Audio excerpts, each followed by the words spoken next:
The teachers couldn't understand why I, the top scorer in the province, refused to attend the nation's #1 capital university. Instead, I chose South City University, thousands of miles away. It was all because after my brother died, I fell in love with my sister-in-law, but she, fearing society's judgment, coldly rejected me, to make me give up. She announced her fiancé just an hour before I turned 18, and even allowed him to provoke and confront me, taking his side again and again. Eventually, I gave up completely. I changed the university choice she had arranged for me, and decided to start a new life. Yet, when I finally stopped bothering her as she had wanted, she came all the way to my new university, begging me for another chance. Chapter 1. On the final day to submit university applications for the college entrance exam, I sat in front of the computer all day. At the very last second before the deadline, I filled in every choice with South City University and clicked submit. The moment I was done, my homeroom teacher called. She asked, "Jeremy, why did you choose South City University?" Ms. Mu has been reminding us to make sure you apply to Capital University. Didn't you prefer Capital University yourself? The Ms. Mu she spoke of so respectfully was my sister-in-law, Elizabeth. Clutching my phone tightly, I responded firmly. "I'm an adult now. I can make my own decisions. Thank you for taking care of me these past 3 years. Teacher, I hope you can keep this between us." Only after hearing her sigh and agree did I hang up. Just then, the TV lit up with a news report about the grand engagement party of Elizabeth and Pablo held a few days ago. Watching Elizabeth in a white dress, eyes filled with love as she held Pablo's arm, I suddenly remembered, this kind of tenderness and closeness once belonged to me alone. When I was 13, my parents and older brother died in a car accident, leaving me an orphan with no one to rely on. While I clutched my parents' portraits, helplessly facing a group of relatives who were all eager to fight over the inheritance but none willing to raise a burden like me, it was my brother's fiancée, Elizabeth, who stepped forward. She drove those relatives away and brought me into the Mu household. She patted my head and said, "Jeremy, from now on, I'll take care of you. You can call me sister-in-law." Since then, I called her that out of respect for her seniority, and she gave me all her affection and care in return. At 14, when my classmates mocked me for being a jinx who lost both parents, Elizabeth came to school to defend me. She told me, "Jeremy, your sister-in-law will always have your back." At 15, while traveling with friends, I was caught in an unexpected earthquake. Upon hearing the news, Elizabeth rushed to the disaster site without hesitation, braved danger, and dug through the rubble with her bare hands once she confirmed my location. When I was finally rescued, her nails were bloodied and broken. Seeing the dark circles under her eyes that day, something in me shifted. That was the moment the seed of love took root in my heart. But because of our relationship, I dared not show it, keeping it buried deep inside. By 16, she had already become the one I saw in my dreams. I knew then, I had fallen in love with the person who had always been by my side. At 17, my diary, filled with my unspoken affection, was discovered. Elizabeth was furious, holding the notebook in hand, scolding me fiercely, but I refused to back down. I said, "You're not really my sister-in-law. We're not related by blood. Why can't I love you?" She looked exhausted, rubbing her temples before finally sighing. "You're still too young. You don't know what love is." Her indirect rejection only spurred me on. To me, it sounded like hope. Eyes red, I said stubbornly, "You're only 7 years older than me. If you think I'm too young now, does that mean once I become an adult, I'll be old enough for you?" From that day forward, I stopped hiding how I felt. I refused to call her sister-in-law anymore. I would only call her by her name. Every Valentine's Day, I confessed my feelings again, even though she rejected me every single time. Still, I never gave up, but she grew colder, started avoiding me. On my 18th birthday, she brought Pablo, her well-matched fiancé, to the party and publicly announced their engagement. That night, I begged her, "Didn't you say you'd wait until I was an adult? I'm only an hour away from turning 18. Just one more hour, please don't get engaged to him." She replied coldly, "I never said I'd wait for you, and no matter how old you are, I will never love you. I'll only ever be your sister-in-law." As soon as she said it, she turned and walked out. I chased after her, only to see Elizabeth in Pablo's arms, kissing him passionately. At that moment, I could feel the sound of my heart shattering echoing from the depths of my soul. I finally understood. Elizabeth would only ever be my sister-in-law. There would never be anything more between us, and it was in that moment that I truly let go of my feelings for her. I would no longer love Elizabeth, and I would no longer stay by her side. Chapter 2. The sound of the door opening snapped me out of my thoughts. I turned around just in time to see Elizabeth coming home. Her expression was as indifferent as always. She didn't say a word when she saw me, but as she walked past, something seemed to cross her mind. She paused for a moment and asked, "Today's the application deadline. Did you submit your choices?" I nodded and replied, yes, sister-in-law. Elizabeth froze for a moment when she heard me call her that. Ever since my feelings were exposed at 16, this was the first time I had called her sister-in-law again. I was very well behaved today. I didn't go up to her when she walked through the door. I just sat properly on the sofa, keeping a polite distance. A strange feeling passed through her. Elizabeth noticed the change in me immediately, but almost instinctively. She thought, this change was a good thing. This was how things were supposed to be. Suppressing the odd emotion in her heart, Elizabeth looked away and said, you failed in Capital University. It wasn't a question, it was a statement. Even after everything that had happened between us, even though things could never return to how they were.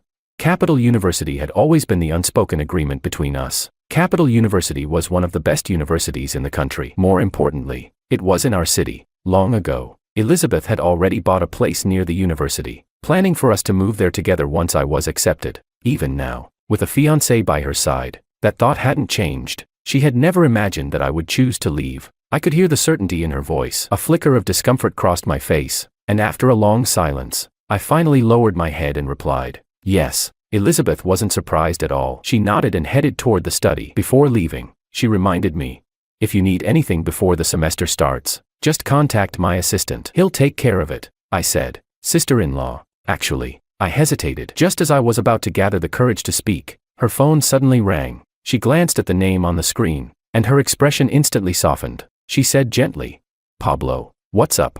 Her voice was so tender, so full of warmth I hadn't heard in a long time. I watched her face light up with a shy smile as she walked quickly into her room, completely forgetting whatever I had almost said. After a while, I lowered my head in disappointment, swallowing the words I had wanted to speak. The truth was, I hadn't chosen Capital University. I had applied to South City University, the furthest university from here. The truth was, I was about to leave. Sister-in-law, once I'm gone, I hope you'll be happy forever. I glanced at the time on my phone, 60 days left before the semester began. I opened a countdown app and set a timer for 60 days. Watching the seconds tick down, disappearing one by one, I suddenly smiled. Sister-in-law, in 60 days, you'll finally be free of me. With that, I put away my phone and went back to my room. That night, I didn't sleep well, and I woke up very late. After washing up, I headed downstairs to the dining room, only to be stunned by the sight of Elizabeth sitting at the head of the table, reading a newspaper. Normally, by this time, she would have already finished breakfast and left for work. I had deliberately slept in to avoid her, but unexpectedly, she had waited here.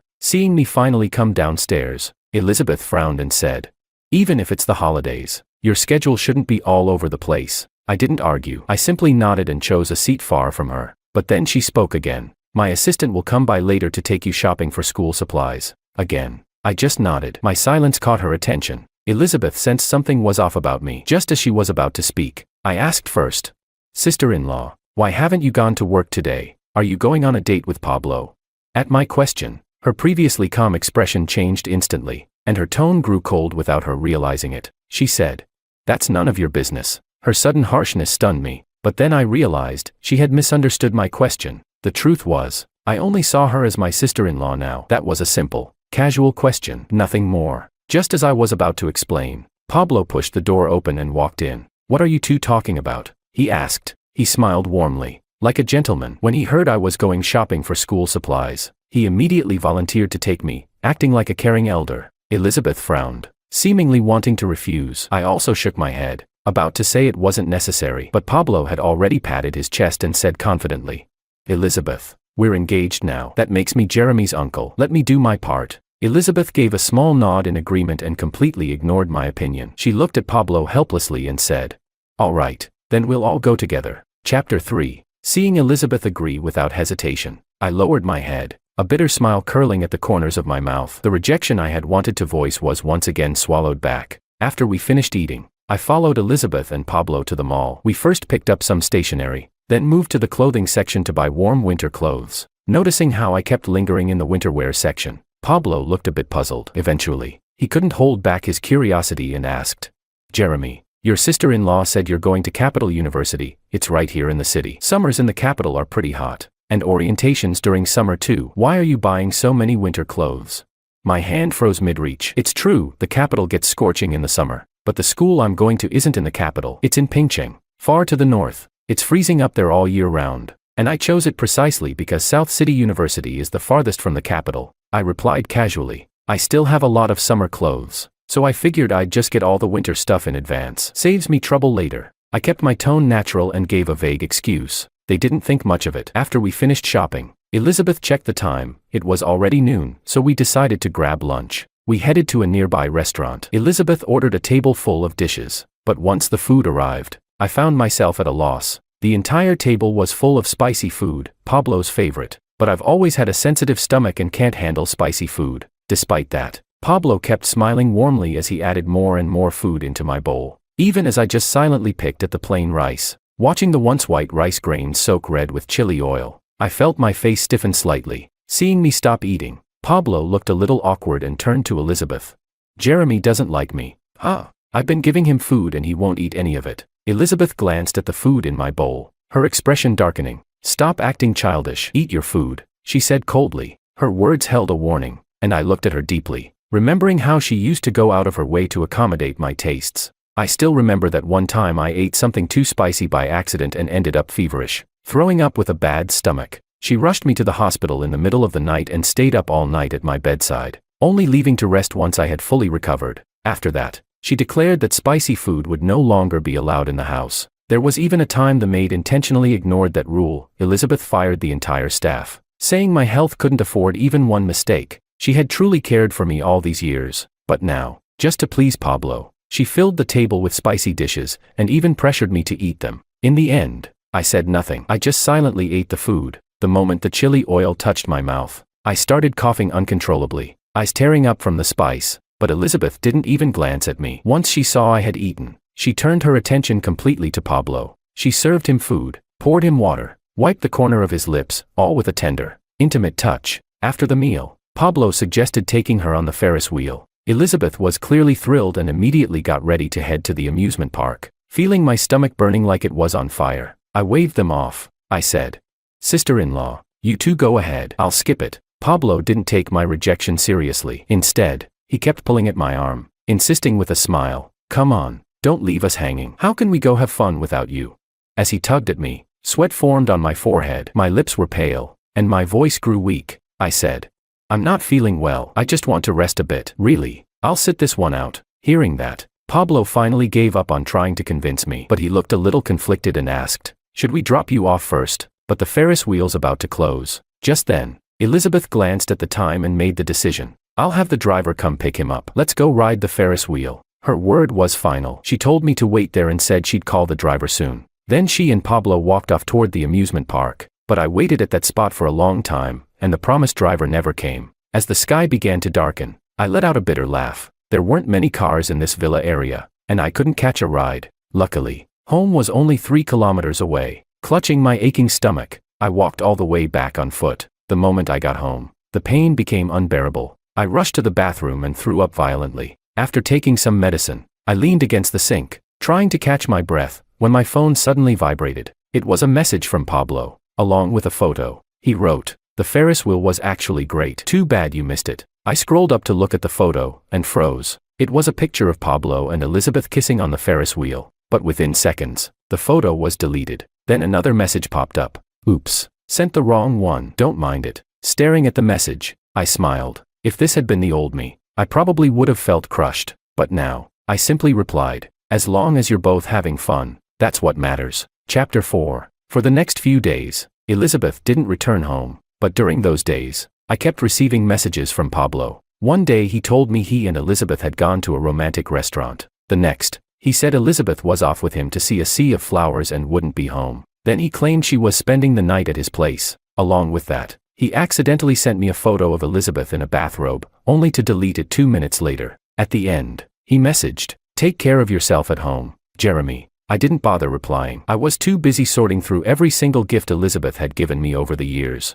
I was also arranging to sell my parents' old house. I deposited all the money into one bank card. Once school started, I'd give it to Elizabeth. That would be my way of repaying her for raising me all these years. After getting rid of all that, I had nothing left to cover my tuition. I started working part-time jobs, early mornings to late nights. Time was tight, and the money I needed wasn't small. So I worked 3 jobs a day, doing whatever hard, dirty, exhausting work I could find. In just a few days, I already looked haggard. That day, while delivering food for one of my gigs, I received an order for a birthday cake. When I arrived at the address on the receipt, I realized it was Pablo's villa. That's when it hit me. It was his birthday today. I hesitated, wondering whether to deliver it or not, but the order was about to expire, and I didn't have a choice. Before going in, I pulled on my delivery cap and mask to avoid being recognized. I knocked on the door. Just as I was about to get Pablo's signature, a foot suddenly stuck out from somewhere and tripped me. I fell hard, along with the cake, which splattered across the floor.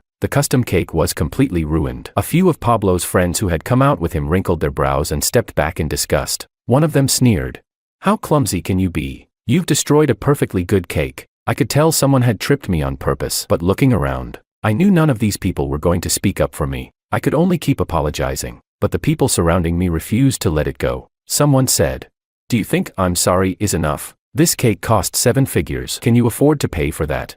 The contempt in their voices made my cheeks burn, but they were right. I couldn't afford it, and I didn't want Pablo to recognize me. So I kept bowing and apologizing, trying to keep my head down, but they kept pushing. "Someone like you delivering food, you probably couldn't afford even a tenth of this cake if we sold you," another said. "Forget it. It's Pablo's birthday today. No point wasting the cake. Eat the whole thing, and we'll let it go." Every word they spoke dripped with cruelty. Pablo gave a hesitant smile and tried to play peacemaker. "But the cake's all dirty now. Isn't that a bit much?" The others laughed. "What's the big deal? People like him at the bottom of society probably never even tasted a cake this expensive." "Pablo, you're too kind. This guy ruined your birthday, remember? We're not even making him pay, just giving him a lesson. He should be thanking us." Pablo looked convinced. He nodded. "All right then, eat the cake and clean up the mess." Just as he said that, Elizabeth suddenly walked out and asked, "What's going on?" The sound of her voice froze me in place. I lowered my head even more, terrified of being recognized. Her friends immediately began embellishing the story. Pablo, worried Elizabeth might be disgusted, added quickly, "We're not making him pay, just letting him eat the cake, so he learns to be careful in the future. That's not unreasonable, right?" Elizabeth's gaze landed on me. Her eyes stayed there a moment too long. For a second, I thought, maybe she recognized me, but then her voice rang out, calm and cold. "That's fair." Those 2 words hit me like a slap to the face. I clenched my jaw but didn't look up. With everyone staring at me, I quietly crawled over to the mess of cake. I could hear their mocking laughter echoing around me, but I didn't say a word. I squatted down and forced myself to eat the ruined cake piece by piece. As I ate, a memory came to me. Back in middle school, I once accidentally offended a school bully. He demanded I kneel before him. Instead, I smashed his Lamborghini in a fit of rage and told him to stay away from me. Furious, he gathered a group of guys to block me after school, demanding compensation or that I lick his shoes. Elizabeth was overseas at the time, but when she heard what happened, she took a red-eye flight, traveling for more than 10 hours straight to come back. The moment she saw me, she stood in front of me, glaring coldly at those boys as she tossed them a black card. She said, "Go call your parents. Bring every Lamborghini they own. Let Jeremy smash them all." I may have been an orphan, but under her care, I grew up bright and bold. She always said, "Our Jeremy does whatever he wants. He doesn't need to bow to anyone." But now, she let me eat cake off the ground for another man, and all she had left for me was 2 cold words, "That's fair." After delivering food all day, I dragged my bruised body back home. I was just about to head to my room to rest, but when I turned on the lights, I saw Elizabeth sitting on the living room sofa. The air felt ice cold. I had a bad feeling. I lowered my voice and said, "Sister-in-law." She shot to her feet and snapped, "Why are you delivering food? Didn't I give you money?"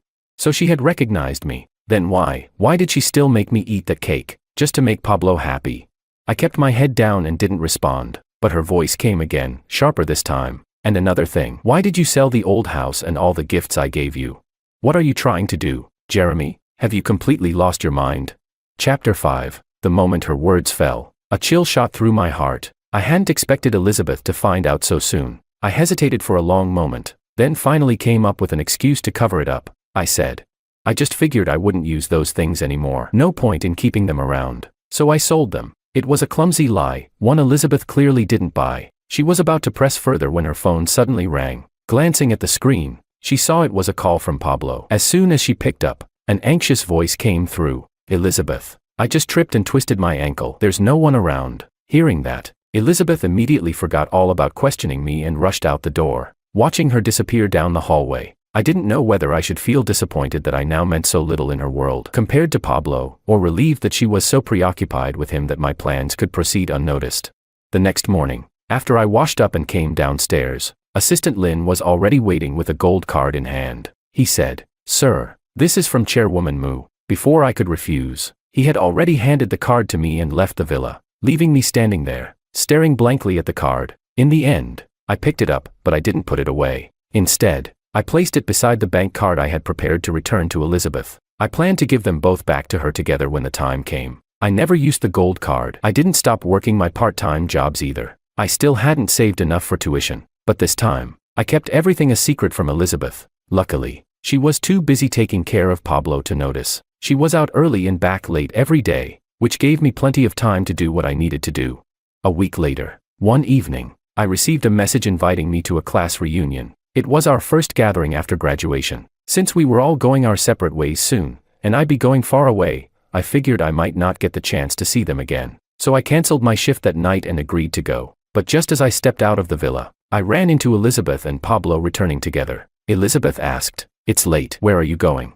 Seeing me clearly intending to walk right past her, she frowned. The Mu household had always had a curfew, no going out after 11 p.m. Since she asked, I didn't hide it. "I'm going to a class reunion," I said. Her instinct was to refuse, but Pablo spoke up to smooth things over. "Young people need their own social life," he said. "It's just classmates. What could go wrong? If you're really worried, why don't we go with him?" Elizabeth nodded. "If you really want to go, we'll come with you. A bunch of kids staying out all night doesn't look good." I had no choice but to let them tag along. The moment we walked into the private room, two of my close friends rushed over. "Jeremy, congrats. I heard you got into Hua." I quickly cut them off, asking instead, "What schools did you guys end up at?"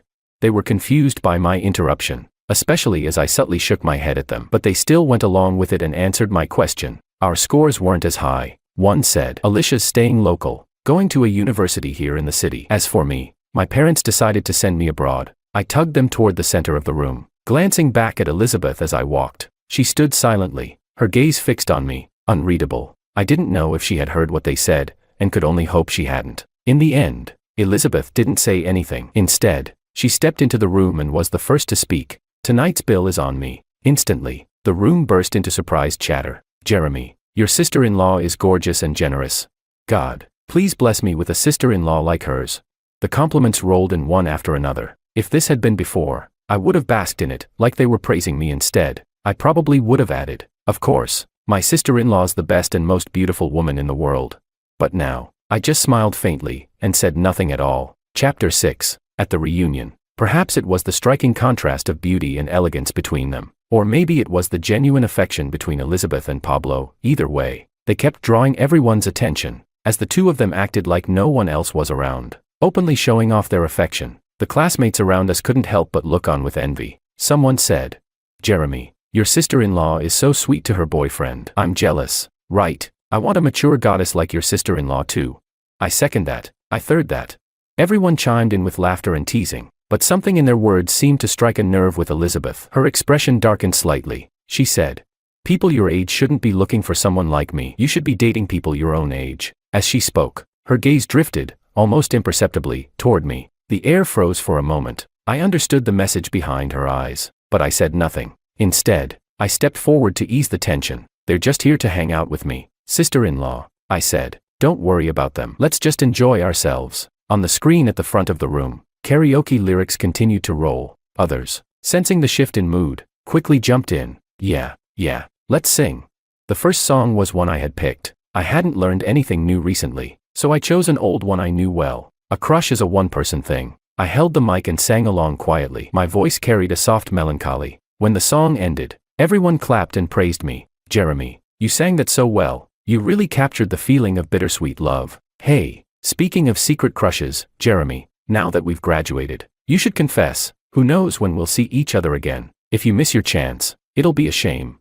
Instinctively, I glanced at Elizabeth, then quickly looked away and shook my head. "I don't have anyone I like," I said. But no one believed me. Instead, it sparked more teasing. "Come on, no way. I saw you sketching someone right after class once. It was a girl." "Yeah, I remember that. You even wrote a love letter." Even my old desk mate joined in. "I saw your textbooks. They were full of someone's name. I tried to sneak a look, but you dodged me so fast."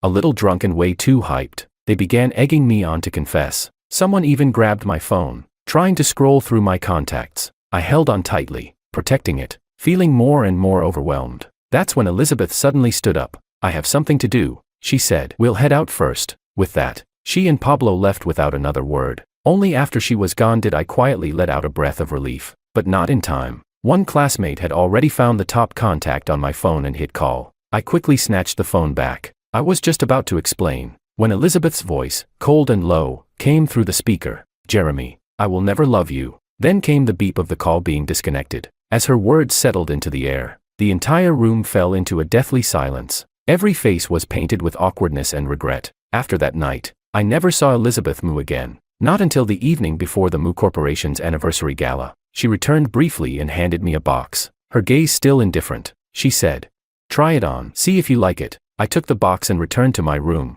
Inside was a white formal suit, plain, but safe. Not bad, but not special either. It was nothing like the clothes she used to give me before I turned 16, when she'd carefully select every piece herself. Since then, everything had become neutral, emotionless, like this suit. I changed and came downstairs, walked over to Elizabeth, and gave her a soft smile. "Thank you, sister-in-law, I really like it." Chapter 7. The next day, I put on the white formal suit Elizabeth had picked for me and followed behind her and Pablo into the ballroom for the anniversary gala. Midway through the evening, the host suggested a round of party games as per the schedule. The first game, Guess Who by Touch. After explaining the rules, the host encouraged the crowd to suggest the first volunteer. Since everyone at the company knew Elizabeth was engaged, this was the perfect opportunity for some good-natured teasing. Naturally, they all began chanting for her to guess Pablo. "CEO goes first. CEO goes first."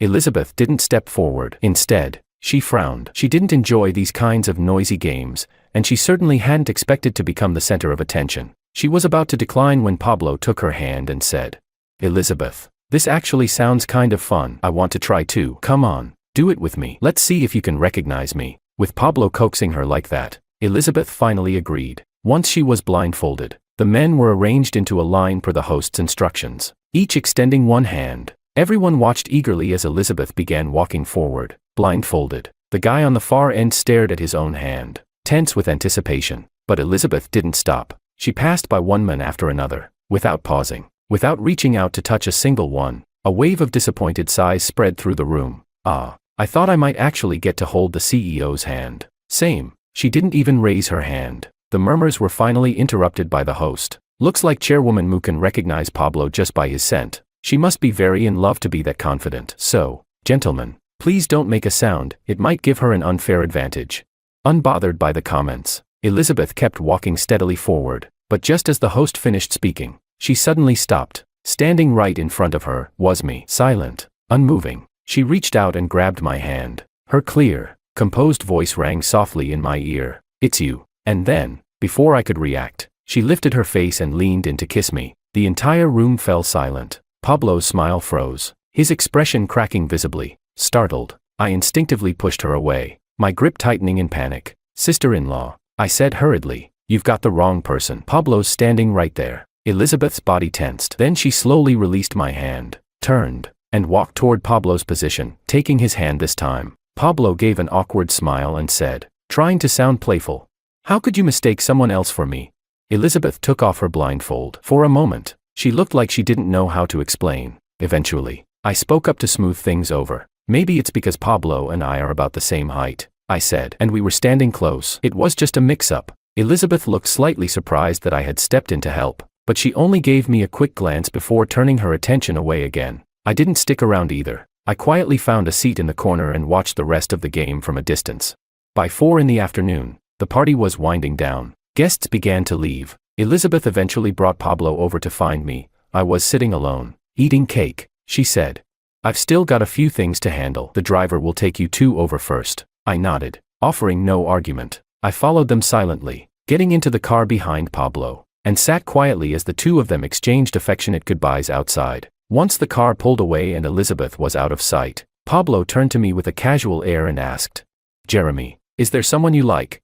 Chapter 8. I wasn't sure why he suddenly asked that, and I really didn't feel like answering, but Pablo wasn't letting it go. He said, "Don't be shy, Jeremy. It's totally normal for someone your age to have a crush. Come on, tell me." He stared at me, clearly intending to keep pushing until he got an answer. Left with no choice, I shook my head, but Pablo didn't buy it. His eyes were filled with suspicion. "Really? No one at all?" Want me to introduce you to a girlfriend?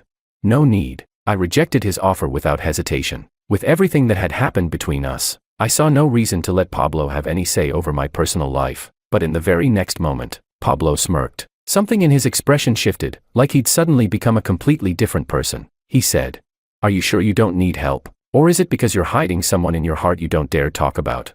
Jeremy, you've got some nerve developing those kinds of dirty feelings toward your own sister-in-law. I wonder, if your parents could see you now from wherever they are, would they regret having a son like you?" He leaned in, his voice low and venomous. "Don't fool yourself into thinking Elizabeth picked you because she cares about you. You know, sometimes when you hate someone, you remember their scent just as clearly." He was still smiling, but his eyes were full of naked malice. His words cut deep. My face turned pale. I wanted to argue back, to defend myself, but then a sudden screech of brakes tore through the air. The car jolted violently. Both Pablo and I were thrown forward, only to be yanked back by our seatbelts. Furious, Pablo looked up, ready to yell at the driver, only to see a massive out-of-control truck charging straight toward us. The driver jerked the wheel in a panic, trying to swerve, but he turned too sharply, and the car slammed into the guardrail. Bang! The vehicle flipped. Everything went black. When I came to again, everything was red. I was being wheeled on a stretcher into a hospital, the world around me spinning. Through the blur, I thought I saw her, Elizabeth. For the first time ever, her face was full of panic. I heard the doctor speaking to her in a trembling voice. "Chairwoman Moo, we've already called Professor Raphael, the most renowned surgeon, but he can only operate on one person at a time. Who should we save first?" Elizabeth's voice was cold and calm. "What are the risks for the one who has to wait?" The doctor hesitated, then said, "Both patients have been impaled by steel rods. If we delay the surgery, the one who waits could be permanently disabled." Silence. Elizabeth didn't speak for a long time, so long that I began to drift into unconsciousness again. Then I finally heard her answer, "Save Pablo first." And then she followed after Pablo's gurney toward the operating room. Never once looking back, before the darkness took me, a single tear rolled down from the corner of my eye. I dreamed for a long, long time, and in every dream, she was there. Elizabeth. She took care of me for 10 whole years. When I was bullied, she dropped everything to come to my school and defend me, making sure I was never mistreated. When I woke screaming from nightmares, she would rush into my room, hug me close, and whisper over and over again, "Don't be scared, your sister-in-law is here." Once, I got hit while crossing the street. She was the first to run over and hold me. I was so happy that day. "Sister-in-law, how did you get here so fast?" She smiled gently, tapping me on the forehead. "Because Jeremy is the treasure I raised. You're the only one in my eyes. Of course I wouldn't let you get hurt, but now." She was also the one who, when faced with a choice between 2 lives, abandoned me. Save Pablo. Pablo. Of course, he's the one she cares about now. I don't know how long I was unconscious. When I finally woke up, my eyes were wet with tears. The only person by my bedside was a nurse. Seeing me awake, she smiled brightly. "You're finally up. The other gentleman you came in with woke up a long time ago. You were the only one still unconscious." I shifted my body slightly. It hurt, but I could still feel everything. I let out a sigh of relief. "I'm not disabled?" I asked. I couldn't help but wonder. Didn't she choose to save him instead of me? The nurse's expression turned a little solemn as she nodded. "You were very close. Just a bit deeper and we wouldn't have been able to save your leg. But you pulled through. You're lucky." My eyes burned with sudden emotion. Thank God, I thought. Thank God my leg is still here. Then I remembered something and asked, "Where's Elizabeth?" My voice was still weak, but I forced myself to ask. The nurse didn't hide the truth. In fact, her voice held a trace of admiration. "She's in the room next door with the other gentleman. I heard they're engaged. Such a loving couple. Do you want me to go call her for you?" I paused, then shook my head. "No. That's okay." Chapter 9. During my entire stay at the hospital, Elizabeth never came, not even once, and I didn't ask about her again. It wasn't until the day I was about to be discharged that she finally called. She said, "I've been really busy lately. That's why I haven't had time to visit. I heard you're being discharged today. I'll have my assistant take you home later." I responded with a soft and said nothing more, but Elizabeth didn't hang up. I thought she had something else to say, so I waited. After a short pause, she asked, "How's your recovery?" I replied, "I'm fine. You can focus on taking care of Pablo. Don't worry about me." It was the care I had longed for, just a few words, but now that it had finally come, all I felt was polite detachment. Elizabeth seemed to sense it too. She tried to explain. I wasn't. Before she could finish, I ended the call. 3 days before I was to leave the capital, I had already packed up everything. That's when Elizabeth finally came home. Seeing the bags and suitcases stacked by the door, she couldn't help but ask, "Why are you packing all this?" "I'm starting school in 3 days," I replied, "just getting everything ready in advance." My voice was calm as I zipped up the last suitcase. There was no hint of anything unusual in my tone, but for some reason, Elizabeth looked unsettled. She asked again, "You need this much stuff just to start school?" "Yeah," I said. "I want to bring it all at once so I won't have to bother again later." I placed the suitcase in the corner, then turned back to look at her. "Sister-in-law, before school starts, could we have one meal together? I want to cook for you." A simple request, but Elizabeth didn't immediately say yes. She paused, then said, "We can have dinner anytime. Your university is in the city, and I'll be moving to the neighborhood near Capital University anyway. There's no rush." I looked at her, a stubborn glint in my eyes that she hadn't seen in a long time. Just this once, one last time. She stared at me, and in the end, she gave in. "Do what you want," she said. After that day, I stayed busy tying up loose ends. I didn't have the time to notice what Elizabeth was doing. Then came the day school started. I spent half the day preparing a full table of food. Then I sat at the table and waited, but Elizabeth never came home. As the food slowly cooled, I picked up my phone and tried calling her. Once, twice, 10 times. No answer. Just as I was about to set the phone down, a notification popped up. It was a message from Pablo. His words practically dripped with smugness. "Stop waiting. Check my WeChat moments." Confused, I switched to WeChat and saw the photo Pablo had just posted. In the picture, the Elizabeth who had promised to be home for dinner was sitting beside Pablo, wearing a pale green dress. Behind them were flowers, balloons, and steak. The setting looked like a romantic French restaurant. Anyone who saw the photo would think they were the perfect couple. This was supposed to be our final farewell, and she couldn't even keep that promise. I stared at that WeChat post for a long time. Then, without a word, I gave it a silent thumbs up. After that, I deleted Pablo from my contacts, then Elizabeth, and finally, I deactivated my entire account, one after another, no hesitation. Then I pulled out my SIM card, snapped it in half, and tossed it into the trash. Finally, I took out the 2 cards I had prepared, the bank card I had saved up for years, and the gold card she later gave me. I placed both of them in the most visible spot in the living room. On top, I left a single note. "Sister-in-law, I've given up. I walked 999 steps toward you. I have no regrets. I just hope you don't either." With that, I took one last look at the villa I had lived in for 10 years. Then I rolled my suitcase to the door, called a cab, and headed straight for the airport. I didn't look back. "Elizabeth, from this moment on, I'm going to a new life, one that has nothing to do with you." Chapter 10. Elizabeth returned on the morning of the 3rd day. Even while sitting in the car, she didn't forget to remind Assistant Lynn to bring a gift for Jeremy. She said, "Assistant Lynn, please send the entire set of figures I bought a while ago to the villa." Lynn agreed, and as soon as the call ended, he went to prepare the figurines. At that moment, Elizabeth had just stepped into the villa. As she passed the dining room, her eyes immediately caught sight of the table still full of untouched dishes. She froze for a moment, then instinctively turned her steps toward the dining room. It was midsummer, and the food that had been left out for 2 days and nights had lost all its color, aroma, and appeal. Instead, it gave off a faint foul smell. For some reason, she suddenly felt as though she truly saw Jeremy stubbornly sitting at the table, his head lowered. Aside from occasionally glancing at the time, he didn't make any other moves. But in the end, just like the meal, the person who prepared it had waited in vain for someone who never showed up to enjoy it. A tightness welled up in her throat, but she eventually walked out of the dining room and called the housekeeper to come deal with the table of spoiled food. She said, "Jeremy." She instinctively called his name, but this time, there was no response. She paused, then remembered, he should be at school now. Elizabeth sat on the couch in the living room, massaging her temples, but a casual glance brought her attention to 2 bank cards and a note placed right in the most prominent spot. She picked up the note, and when she read its contents, she froze. "Sis-in-law, I walked 999 steps toward you. Now I'm giving up. I don't regret the past or the present, hope you don't either." He gave up. What did that mean? For some reason, panic crept into Elizabeth's heart. She took out her phone and dialed that all too familiar number. But in the end, all she heard was a robotic female voice saying the number was currently unavailable. She froze, then quickly opened their chat window to send him a message. She asked, "Where are you?" Time ticked by, and Elizabeth felt like she was suffocating from the silence. She suddenly remembered that a few days ago, she had promised to have dinner with Jeremy, but on the appointed day, she had stayed out with Pablo and never even went home. Was Jeremy just as anxious, waiting for her that day? Her unease grew worse. She kept comforting herself, "As long as I can reach him, I'll apologize and fix everything." But he still didn't reply. It was hard to tell whether the tightness in her chest came more from anxiety or frustration. Seeing no response, she sent another message, "Why aren't you replying?"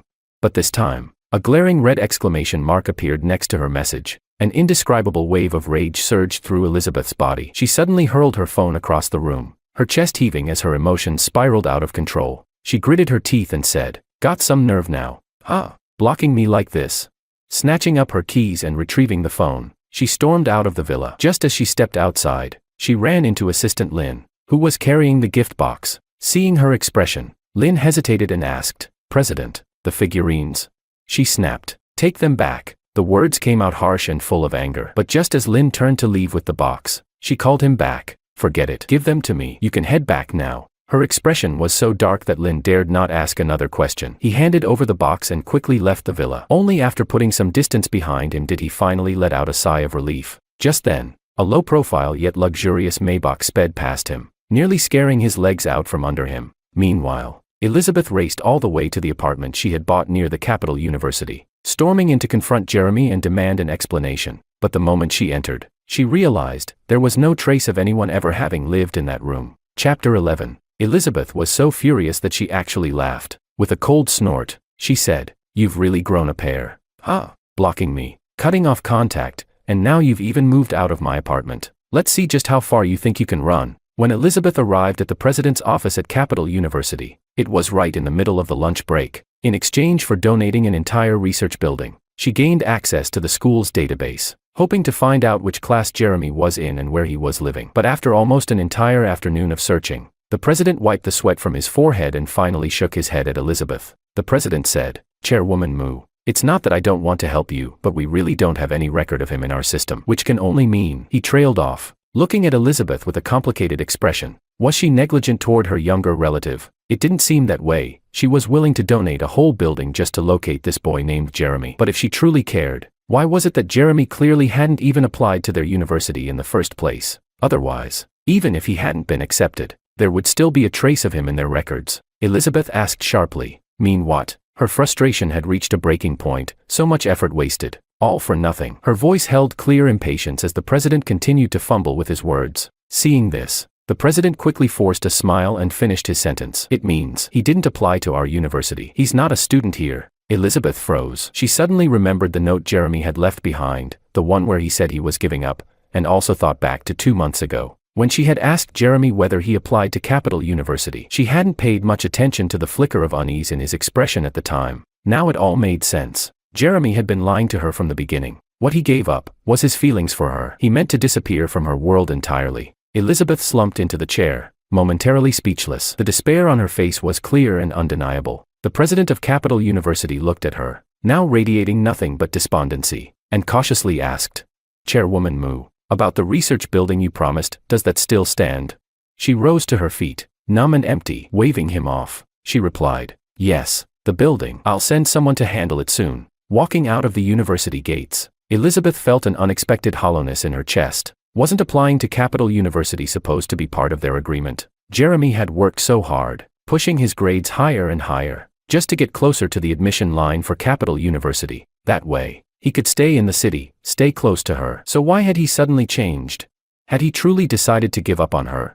That possibility, one that should have brought her a sense of victory, didn't make her happy at all. She still didn't want to believe it. That the Jeremy who once so stubbornly insisted he liked her, the Jeremy who lit up whenever he talked about staying by her side forever, would just give up so easily. No, Jeremy must be playing a trick on her, trying to lull her into lowering her guard, only to come back later with all his hidden love. Yes, that had to be it. A glimmer of hope reignited in her eyes. As if reminded of something, she pulled out her phone and found another number. Even if Jeremy had secretly changed his university preference, there was one person, someone, who would definitely know where he ended up. She asked, "Jeremy isn't at Capital University. Ms. Lee, do you know which university he finally enrolled in?" Chapter 12. Ms. Lee replied, "Jeremy? He applied to South City University. I thought he had already told you." Her voice carried a note of confusion. Elizabeth paused. South City University. Jeremy had actually chosen a university that far away. She suddenly remembered how she and Pablo had accompanied Jeremy while he was preparing for school, how he lingered so long in the winter clothing section. Now it was clear, he had already made up his mind back then to go to South City University. The thought stirred a wave of irritation in her heart. I told you people to make sure he applied to Capital University. He changed his application and no one thought to inform me," she snapped. Ms. Lee chuckled awkwardly before finally bringing up what Jeremy had told her at the time. She said, "Jeremy told me he was legally an adult and wanted to make his own decisions. He asked me not to tell you. I thought you two had just had a falling out, and that once things cooled off, he'd talk to you himself." At those words, Elizabeth suddenly felt a lump in her throat. A falling out? Wasn't that exactly what they were having right now?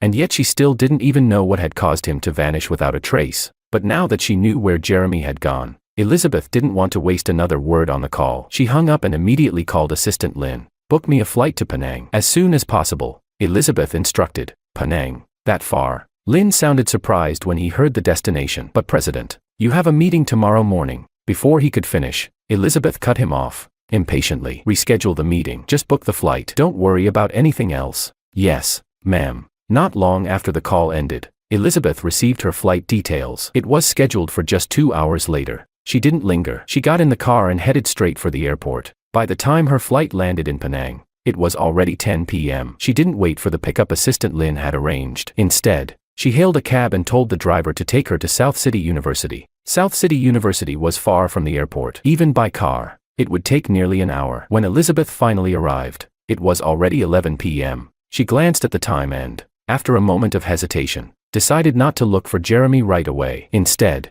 she found a hotel near the university to stay for the night. Chapter 13. It was already 11. Even if Elizabeth could find Jeremy right away, he would probably be asleep. It would be more prudent to wait until the morning. That night, Elizabeth tossed and turned in the hotel bed. Unable to sleep, she stared at the ceiling as the hours ticked by, until finally, at 7 a.m., she grabbed some breakfast and headed straight to South City University. Using the same method she had used at Capital University, she found Jeremy's class and dorm information. Then she went directly to the dormitory to wait for him. This was usually when students returned from morning study to eat breakfast or rest. But Jeremy never liked breakfast. Without her around to nag him, he probably wouldn't eat. That's why she made sure to bring breakfast when she came to see him. At this hour, many students were returning to their dorms. Elizabeth, impeccably dressed and standing under the boys' dorm building with a breakfast bag in hand, became a striking sight. Students passing by couldn't help but stare. Even those whose dorms were in other directions detoured just to catch a glimpse. When I returned from the cafeteria and saw the crowd,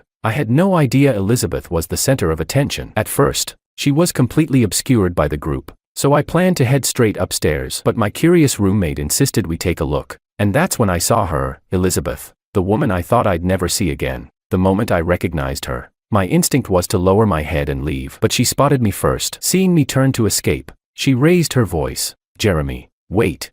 Elizabeth thought I would stop upon hearing her voice. But as soon as she spoke, I quickened my pace. My roommate, puzzled, glanced between us and hurried to follow me. Left with no choice, Elizabeth shoved through the crowd and came after us. Just as I was about to enter the dorm building, she grabbed my arm. She asked, "Why are you running?" I sighed. I turned to my roommates and told them to go on ahead. Once they were gone, I turned to face her and greeted her quietly. "Sis-in-law." Elizabeth frowned. "You still remember I'm your sister-in-law? You changed your application and ran off to this faraway place. Left me 2 bank cards and a weird note." What? Feeling grown up now, trying to fly solo? What she didn't expect was for me to nod. Her face darkened instantly. "What's that supposed to mean?" she demanded. Only then did I finally raise my head and meet her gaze. I said, "Ms. Moo, I'm truly grateful for the 5 years you've raised me and for all the tolerance you've shown. No matter what I did, you forgave me. I have nothing to repay you with. So I sold the old house. I also sold all the gifts you gave me and converted everything to cash. It's all in the card I left you. As for the gold card you gave me later, I never used it. That's all I can return to you. I was immature before, and I caused you a lot of trouble, especially after I confessed my feelings. It must have made things worse for you, but I've let go. Don't worry, Ms. Moo. I'm an adult now. I'll take care of myself. I won't be your burden anymore." Every word I spoke was calm and clear, yet to her, it must have hit like a hammer. Her mind felt tangled and chaotic. She clutched my wrist tighter and kept asking, over and over, "What do you mean?" I pulled away gently and said, "Ms. Moo, I think I've made myself clear. What I mean is, from today on, I won't call you sister-in-law anymore. We have no relationship. And the thing you always feared, about me clinging to you, don't worry, it won't happen again. Ms. Moo, I won't like you anymore." With that, I turned to leave without another glance. But she acted as if she hadn't heard a word I just said. She called out again, "Jeremy, I brought you breakfast. I knew you wouldn't eat properly, so I brought it for you." Elizabeth held the takeout bag out in front of me, eyes betraying a hint of both expectation and desperation. I didn't understand what she wanted from me anymore, but after a pause, I shook my head. I said, "No need. Moo. I already ate. I gave up that bad habit of skipping breakfast a while ago. You should eat it yourself." And with that, I turned and left, without another word or glance back. I didn't look at Elizabeth's expression, didn't care how she reacted, and didn't concern myself with when she would leave. She's an adult, the youngest CEO in the Moo Corporation, a major figure in the business world. She doesn't need someone like me, an 18-year-old college student, to worry about her. Chapter 14. As soon as I returned to the dorm, my roommates swarmed around me. One of them asked, "Jeremy, who was that downstairs?" I replied, "She's my late brother's fiancé, and also my legal guardian for the past 5 years." I didn't hide it. I stated our relationship plainly, but instead of easing their confusion, my answer only seemed to deepen it. "Then why were you avoiding her?" one of them asked. I forced a faint smile but didn't elaborate. I just gave a short explanation. Because, from now on, we won't have anything to do with each other. As soon as I said it, the room fell a little awkward. My roommates chuckled sheepishly and apologized one after another, but I shook my head and said, "It's fine. I know you were just concerned. The morning break was short, and I had already wasted a lot of time downstairs." After a quick rest, it was almost 9 a.m. Our first class of the day. We packed up and hurried out of the dorm toward the teaching building. On our way out, Elizabeth was still standing under the dorm building, looking dazed. The crowd around her had mostly dispersed, save for a few guys who had probably arrived later and were trying to strike up a conversation just because she was so attractive. Just as I passed by, one of those guys mustered up the courage to walk over and held out his phone. "Hey beautiful, can I get your contact info?"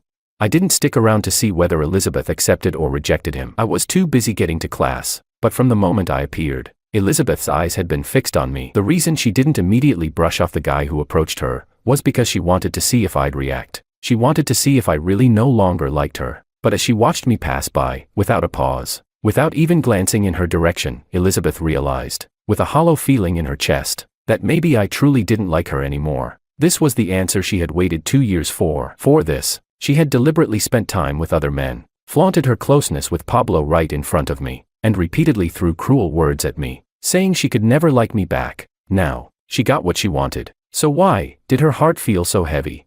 Why wasn't she happy at all? Why did she feel hurt?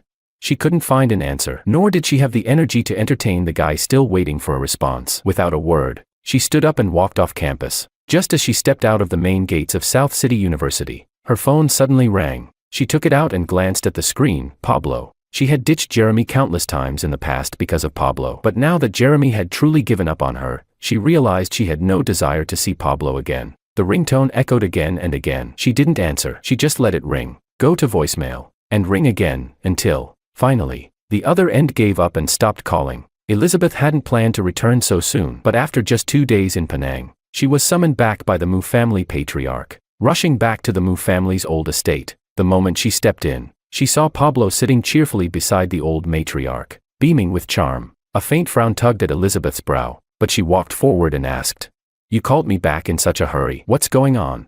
Madame Moo smiled kindly. "Elizabeth, you're not a child anymore. It's time to start thinking seriously about marriage." She gestured for Elizabeth to sit beside her, her tone warm but her words landing like lead. "Pablo is well-mannered, obedient, and you picked him yourself." I looked at the calendar. The 10th of next month is an auspicious day. Let's move forward with the wedding then. All right. Chapter 15. The news that Elizabeth and Pablo would be getting married on the 10th of next month made the trending list by noon the next day. It wasn't until the evening of the third day that I saw her again, Elizabeth, looking exhausted from a long journey. I honestly hadn't wanted to see her again. I couldn't understand why she kept showing up. I had already given her exactly what she wanted: distance, closure, a clean break, and yet she kept lingering. She stood outside the dorm like a statue, silent, unmoving, refusing to leave until she saw the person she was waiting for. The crowd of curious onlookers only grew, until the dorm supervisor, seeing how disruptive it had become, started sending people away. Elizabeth herself had been asked to leave at least 5 times, but as the sky darkened and the students returned to their rooms for the night, Elizabeth, despite the repeated warnings, never moved. Eventually, the dorm supervisor gave up and just let her stand there. 10 p.m. Inside the dorm, Elio peeked out the window, then shuffled over to me and nudged my shoulder. "Hey, your girl's still down there. Aren't you going to go talk to her?" I replied, "Let her wait." I didn't ask her to come. I didn't even lift my head, eyes glued to my laptop screen. browsing through the past events of a few student clubs I was interested in, like I really didn't care who was waiting downstairs. Eventually, I looked up and saw Elio still sitting beside me. I hesitated for a moment, then slid the laptop over to him. We spent the next half hour making a final decision and eventually agreed to join the drama club. By then, it was already 10:40. Elio went off to wash up. I walked over to the window and looked down. Even though it was dark, the streetlights made it clear Elizabeth was still there. That stubborn figure beneath the lamp made me sigh. In the end, I went downstairs. "What are you doing here again?" I asked. My voice, so familiar, made Elizabeth's eyes light up, but the hope in her eyes quickly dimmed again when she heard the coldness in my tone. She asked, "Jeremy, why are we being like this with each other?" Elizabeth didn't understand. Everything had been fine for years. Why had I suddenly chosen to go to a university in the farthest city possible? Why had I suddenly cut off all ties with her? But I didn't understand her confusion either. I said, "I don't think there was ever that much between us to begin with." My words were blunt. After a pause, I added, "You didn't need me around in any other role, but you knew I liked you. And even though I've decided to give up, staying close to you would only make that harder. Isn't that what you always wanted?" I left no room for her to twist my intentions. She opened her mouth but struggled to find anything meaningful to say. After a long silence, she finally offered a weak excuse. She said, "Grandpa and Grandma, they just want a younger person around the house more often." But that made me laugh. I said, "If that's what the elders said, what they actually meant was, they want great-grandchildren." I heard Ms. Moo is getting married. Guess the day isn't far off now. At the mention of her wedding, Elizabeth suddenly remembered the real reason she had come here. She said, "Jeremy, listen to me, I don't want to marry Pablo." Chapter 16. Her sudden words caught me completely off guard. It took me a while to fully grasp what she meant. I lowered my head, and the smile on my face turned even more bitter, almost mocking. I said, "Ms. Moo, if you don't want to get married, you should be telling your fiancé, not me. After all, your wedding was never something I needed to worry about." I had a vague sense of what was going through her mind, but I didn't call her out on it. Our ending was something she had chosen, and once a choice is made, there's no turning back. I didn't love her anymore, and I would never go back to her. I said, "Please go home, Ms. Moo. Your fiancé and your family are still waiting for you in the capital." With that, I turned around and headed back upstairs. Elizabeth chased after me, wanting to explain, but I stopped her. I paused at the stairwell without turning back. I still knew exactly what she was trying to do. "This is the men's dormitory, Ms. Moo. Any further, and it's inappropriate." She froze, her steps faltering, but she still didn't give up and asked, "Jeremy, is it really impossible for us to go back to how things were?" I let out a soft sigh. "Which past are you trying to go back to?" I asked. "The one where I still loved you, but you kept pushing me away." I shook my head and continued. That version of the past was exhausting. Forcing down spicy food I couldn't eat, walking kilometers home alone, getting hurt and still being the first one you'd abandon. Every word of mine landed like a blow, hitting her square in the heart. Her eyes filled with pain as she shook her head, whispering over and over, "That's not true, it's not," I said. "Or do you want to go back even further, when you were kind to me, and I drowned in your tenderness, but had to suppress all my feelings, couldn't love you, couldn't ask for anything?" Elizabeth, don't you think that was cruel? Isn't this better now? I listened to you, I let go. I only won't be hurt by you if I stay away. I don't have to force myself to please someone else anymore. I won't be abandoned by you in favor of someone else. I'll fall in love with someone my own age, live a normal life. Isn't that what I deserve? It wasn't until this moment, until I showed her all the screenshots on my phone, the daily taunting messages Pablo had sent me, showing off every little thing he did with her to get under my skin, that Elizabeth finally began to realize just how cruel it had all been to me. She said, "I didn't know. Jeremy, I didn't know he was doing all that. I didn't know it hurt you so much." There was a hint of desperation in her eyes, but I had already let go of my sorrow. Now that I had spoken everything I needed to, I felt a strange calm, relief, even. "No more sadness, no more weight," I said. "Elizabeth, you still don't understand why you came to find me. When you figured out what it is you're actually looking for, then come talk to me." I looked her straight in the eyes, and then I turned and went back upstairs. This time, Elizabeth didn't chase after me, and I didn't look back. By the time I returned to the dorm, it was already 11:30. I had to get up early the next morning, so I quickly washed up, turned off the lights, and lay down in bed. Just as I was about to fall asleep, I heard Elio's voice. He asked, "Jeremy, are you sad?"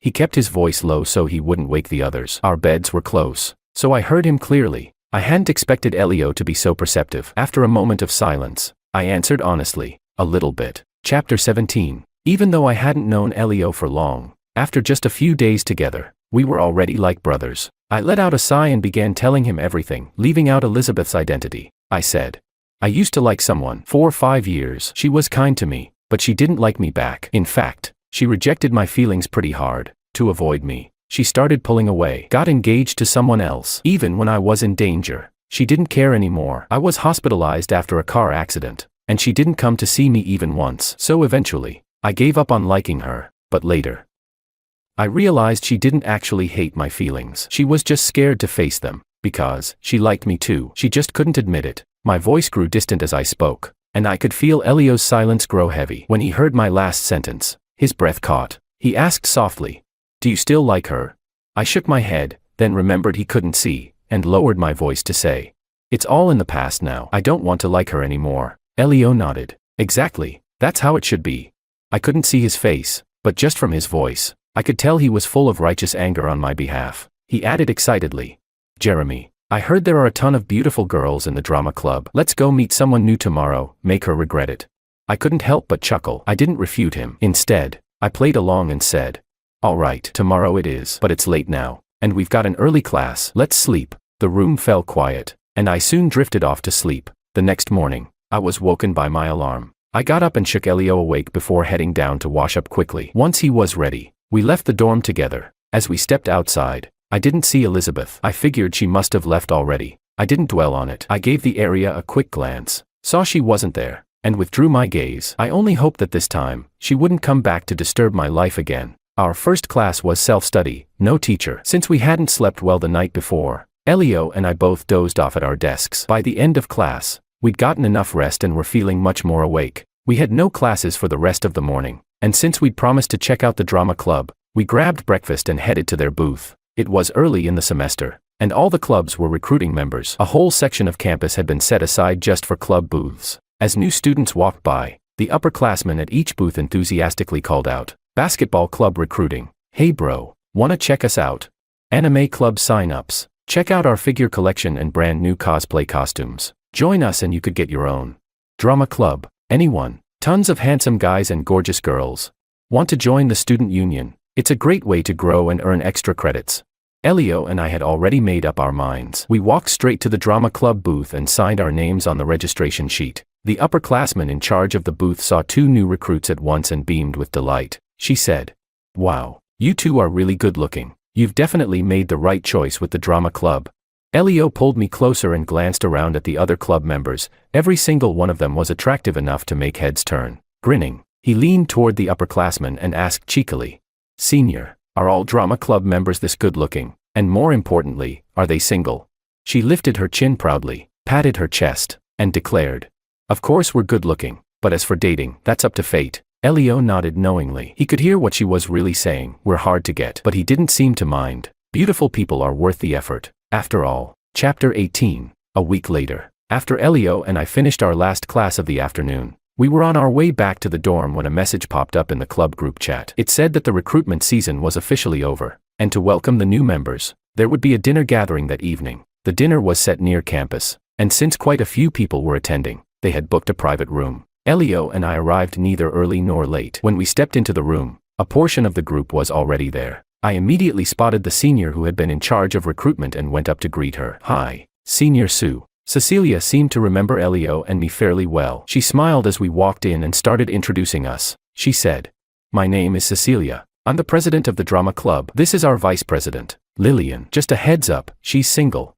That last part was clearly directed at Elio. It was obvious that Cecilia still remembered how Elio had asked during recruitment whether it was okay to date the pretty girls in the club. But Elio glanced at the direction of Lillian's gaze and a mischievous smile crept onto his face. He reached out his hand and said, "Nice to meet you, Senior. I'm Elio. And this is Jeremy." She gave a polite nod and briefly shook hands with Elio. Then her gaze landed back on me. This time, even Elio noticed it. A faint blush crept up my face, and I also reached out my hand, greeting her. "Nice to meet you, Senior." With a soft smile, she replied, "Nice to meet you too. If you don't mind, you can call me Lily." Her sudden friendliness caught me off guard. I wasn't sure how to respond, but thankfully Elio stepped in and eased the awkwardness. He asked, then, "Senior, can I call you Lily too?"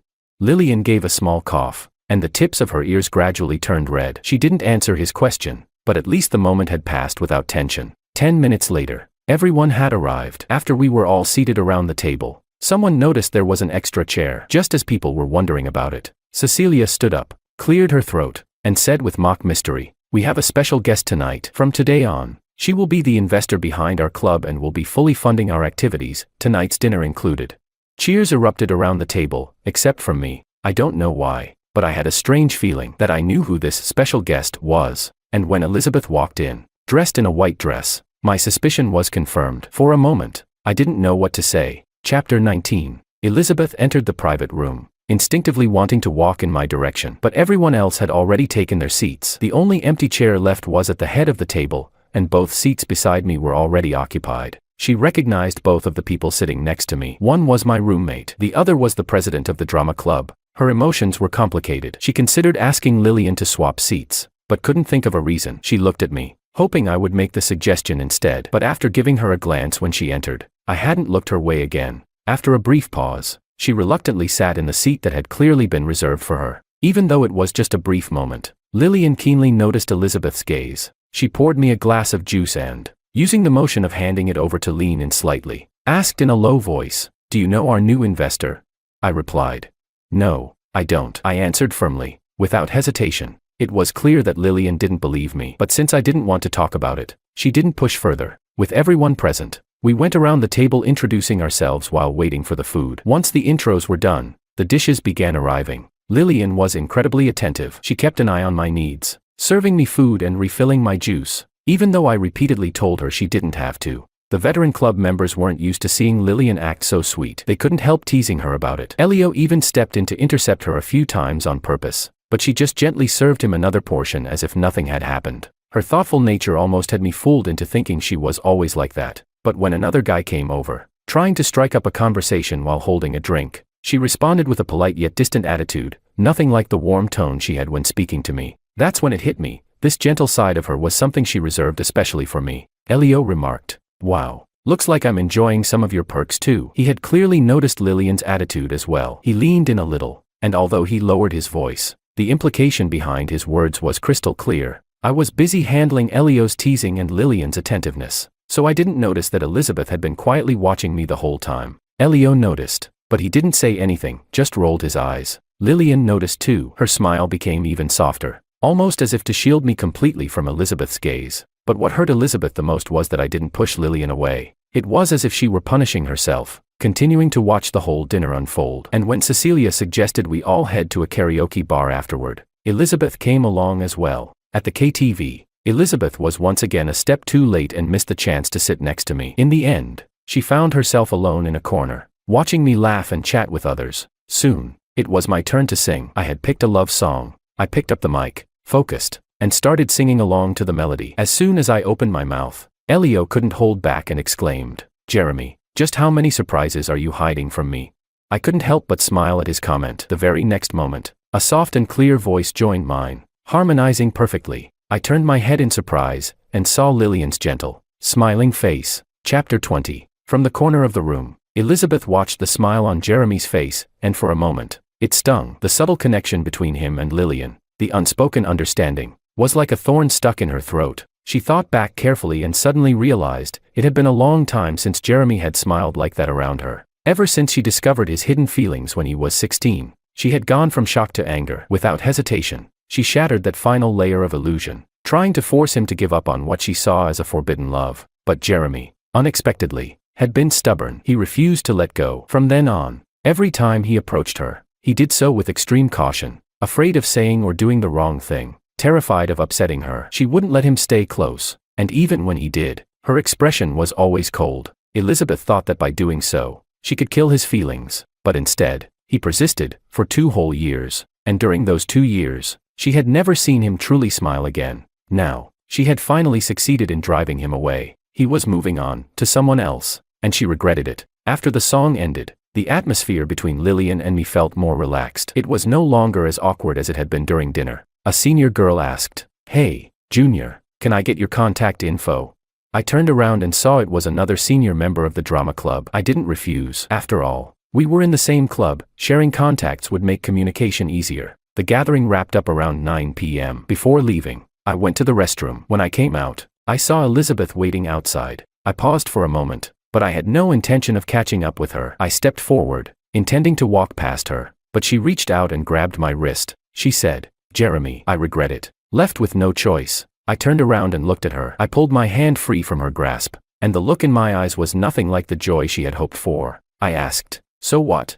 Elizabeth struggled to swallow the sour ache in her heart. She explained, "Jeremy, I've called off the engagement with Pablo. Back then, I was scared. I thought our feelings were wrong, that they would never be accepted. So I forced myself to accept someone else and pushed you away, trying to make you give up on your love for me. I thought that would make everything return to normal, but I was wrong." As she spoke, her eyes reddened with tears. She continued, "I once told you that you should love someone your own age, not me. But now I've realized I couldn't even wait for you to fall for someone else. The moment you pulled away, the moment another girl appeared by your side, it already felt like I couldn't breathe. Jeremy, the truth is, the one I love is you, and I can't just stand by and watch you fall for someone else. Jeremy, can you give me another chance?"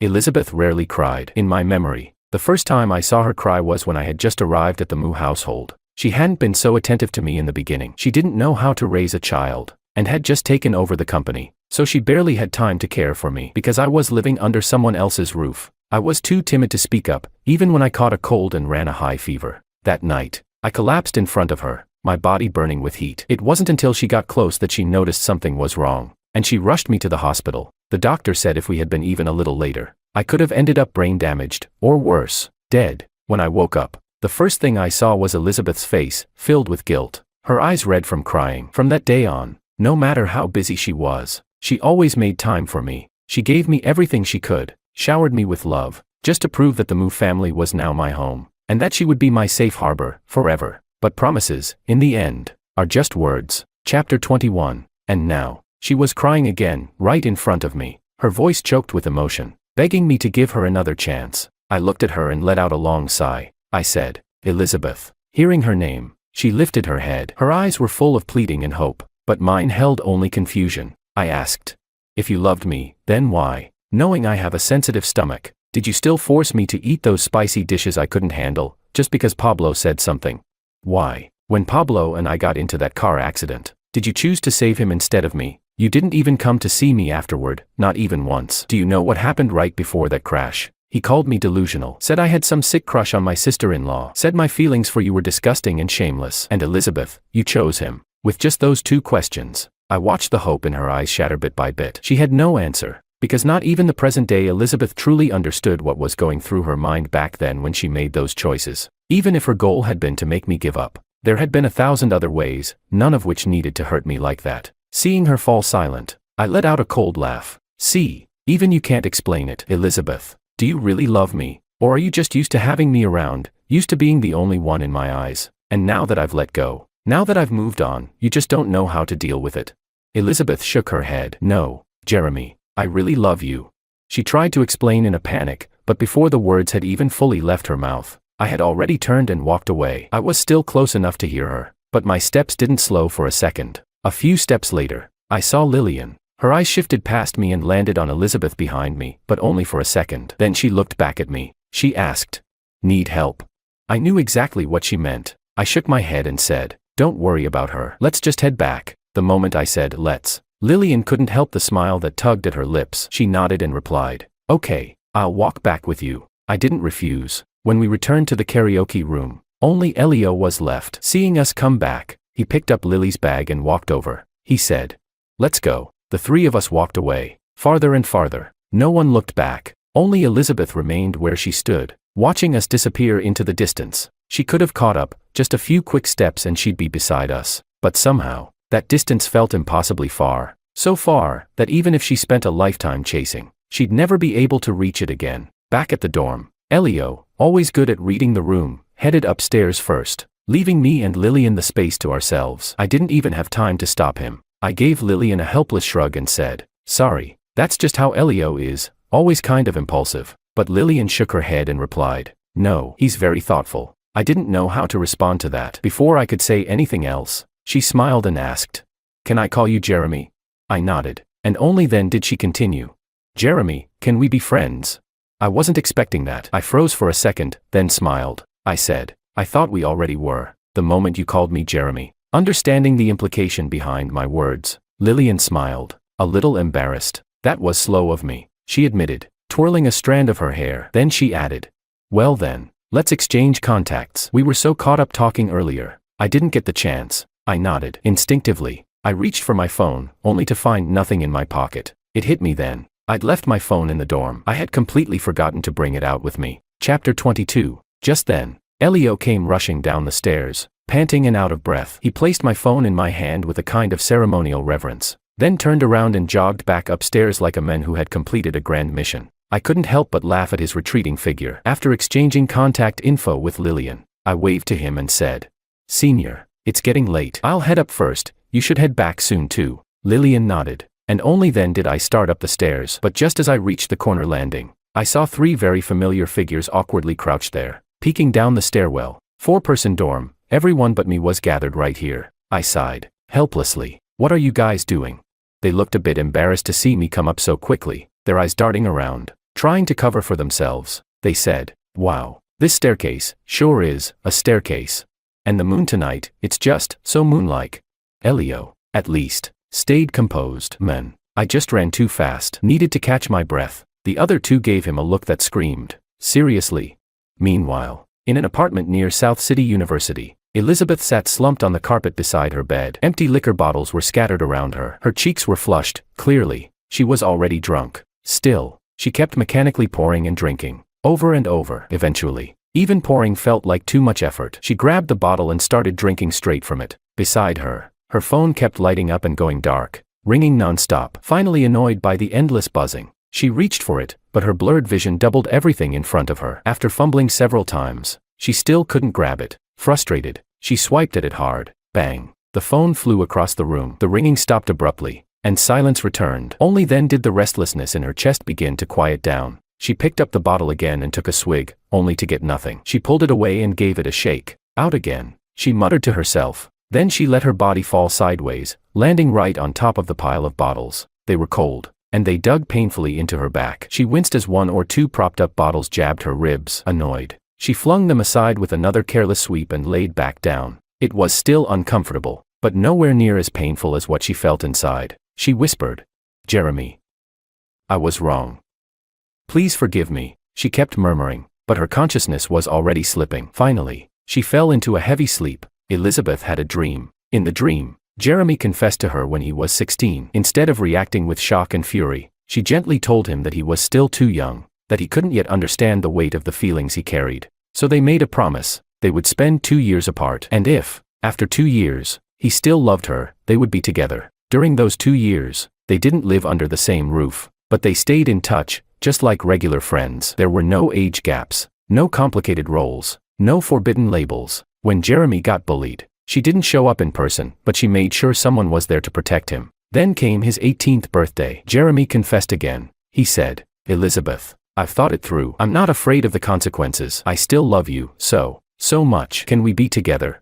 And this time, she said yes. Together, they faced the whispers, the stares, the rumors. Hand in hand, they walked into a future that belonged only to them. It was beautiful, unreal, too perfect to exist. She saw herself in a wedding dress, her face glowing with joy, running happily toward Jeremy, who caught her in his arms. He said, Elizabeth, I finally get to marry you. Chapter 23. The dream had been so beautiful that when Elizabeth opened her eyes to the white walls of a hospital room and saw Mother Moo sitting beside her bed, there was still an undeniable sense of loss in her gaze. Seeing that Elizabeth was finally awake, Mother Moo could finally breathe a sigh of relief. She said, What were you thinking? Locking yourself up and drinking yourself half to death so far from home. Do you have any idea how worried your father and I were when we couldn't reach you?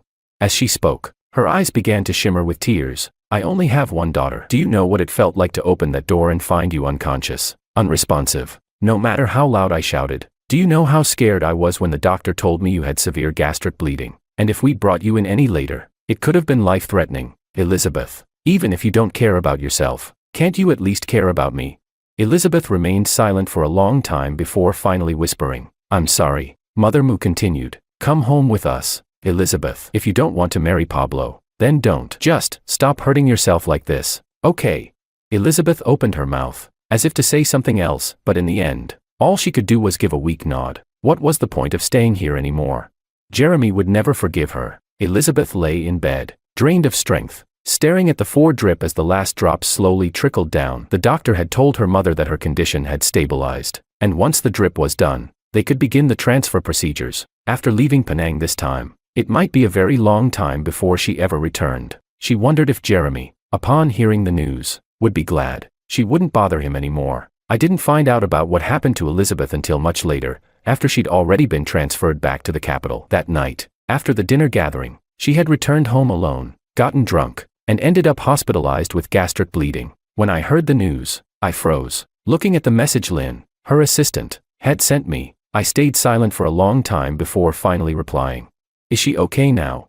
The assistant responded. "She's out of danger. She just needs plenty of rest." Seeing those words finally put me at ease, I replied. "Please remind her to rest and take care of herself." When I saw the assistant respond with a short, "Understood, Jeremy," I didn't reply again. From that day on, I never received another update about Elizabeth. A year later, it was once again time for new student orientation in the summer. That night, just as I put my phone down and was about to sleep, it buzzed again. I picked it up. It was a message from Lillian. She wrote, "At the end of the month, the school's holding a welcome party. Every club is going to put on a performance. The drama club too. Want to sign up?"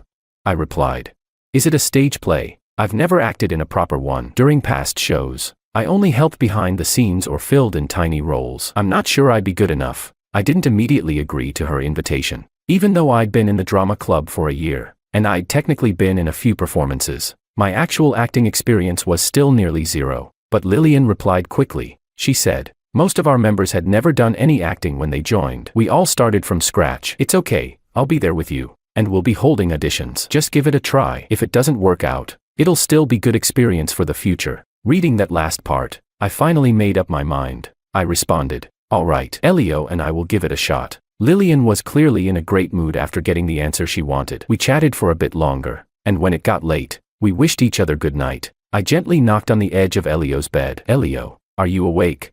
He mumbled. "What's up?" "Half asleep." He squinted at me, clearly confused about why I was waking him up in the middle of the night. Grinning, I said, "Lillian told me there's a welcome party at the end of the month. The drama club's doing a performance. Want to try out with me?"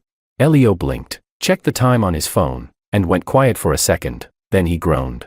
"That's what this is about. Couldn't it wait till morning? It's 1 a.m. He gave me a look full of sleepy resentment. I felt a little guilty, but still asked, "So, are you in?"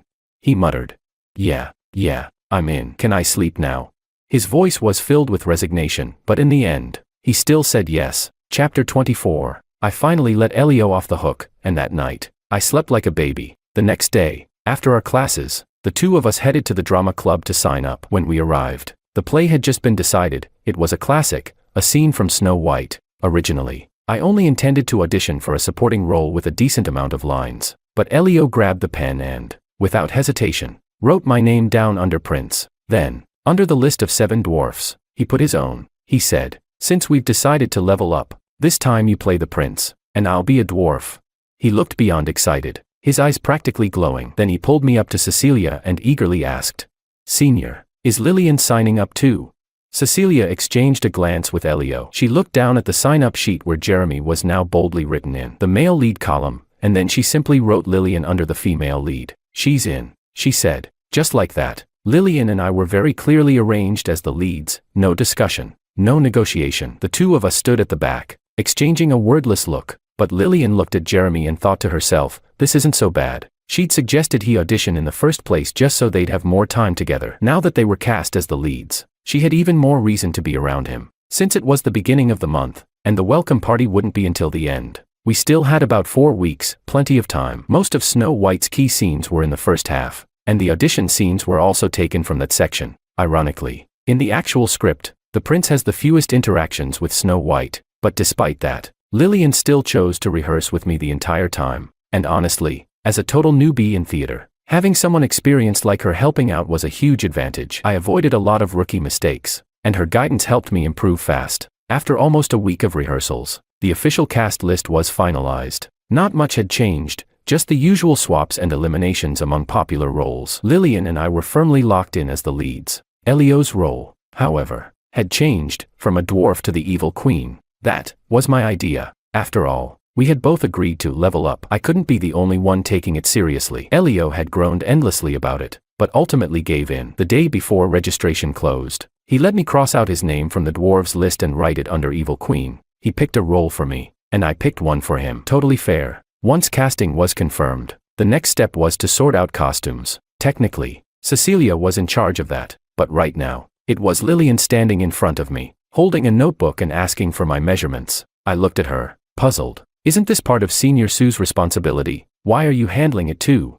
Lillian gave a small cough, a faint blush creeping up her cheeks. She's the president, and there's a lot on her plate. Since I've been spending more time rehearsing with you guys, she figured it'd be easier for me to handle this part too. I nodded, took the notebook from her, and wrote down mine and Elio's measurements. Usually, for school productions, it's enough to rent costumes that roughly fit. There's no need for custom tailoring every time, but thanks to the generous support from the Moo Group, the next 4 years I'd spend at South City University would be the wealthiest years the drama club had ever seen. Cecilia was already a senior this year. Technically, she should have started picking her successor last year, or even handed the position over to Lillian, the vice president, but she just couldn't let go. After all, how often does a club get to go to war with unlimited ammo?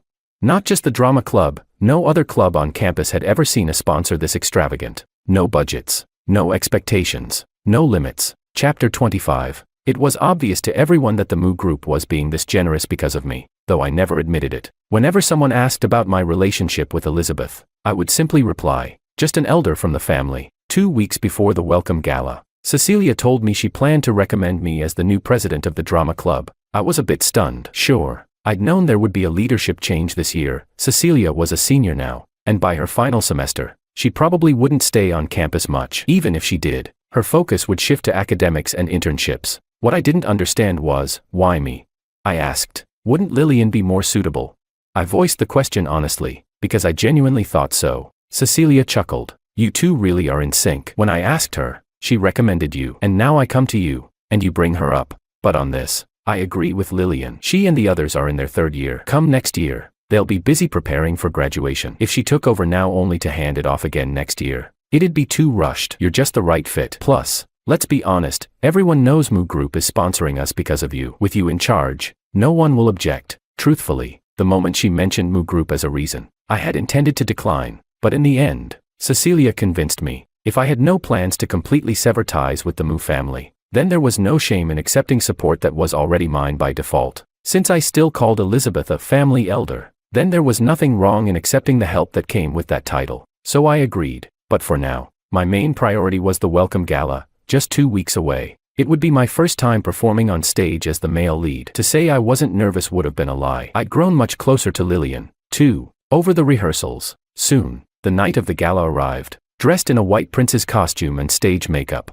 I stepped onto the stage. In the audience, sitting toward the back, Elizabeth watched, her eyes filled with a quiet sense of longing. The invitation had been sent by Cecilia on behalf of the drama club to Moo Group. It wasn't Elizabeth's first time watching one of our shows. In fact, she'd been there for every performance I'd ever been in, but always backstage, always silently. That way, she could see me, clearly, but never disturb me. This time, I was the lead, and for once, she wanted to be a real member of the audience. So she found a quiet seat, tucked away from the crowd. Her thoughts wandered, and when she came back to herself, the play had already moved on. The evil queen had tricked Snow White into eating the poisoned apple. Snow White lay unconscious. The dwarves were heartbroken. That was when the prince rode in on his white horse, saw Snow White surrounded by the sorrowful dwarves, and pulled out the wishing stone to awaken her. Narration followed. The princess followed the prince to a beautiful kingdom, and from then on, they lived happily ever after. The play was a success. Just before the curtain fell, each dwarf came forward, handing the prince a small bouquet of flowers. By the time he held them all, it had become a giant bouquet. Nervousness, rare and visible, flickered across Jeremy's face. He walked up to Lillian and handed her the bouquet. He asked. Snow White followed the prince to become his bride. So, Lillian, will you be my girlfriend? The unexpected confession set the entire room ablaze. A wave of cheers and teasing erupted from the audience. Say yes, say yes. On stage, the dwarves began dancing in circles around Lillian and me, and just before the curtain closed completely, her voice came through the mic, clear and steady. I will. In the audience, several rows away, Elizabeth gazed at the falling curtain that slowly obscured their figures from view. In that final moment, she could have sworn Jeremy looked her way, so close, and yet, so far out of reach.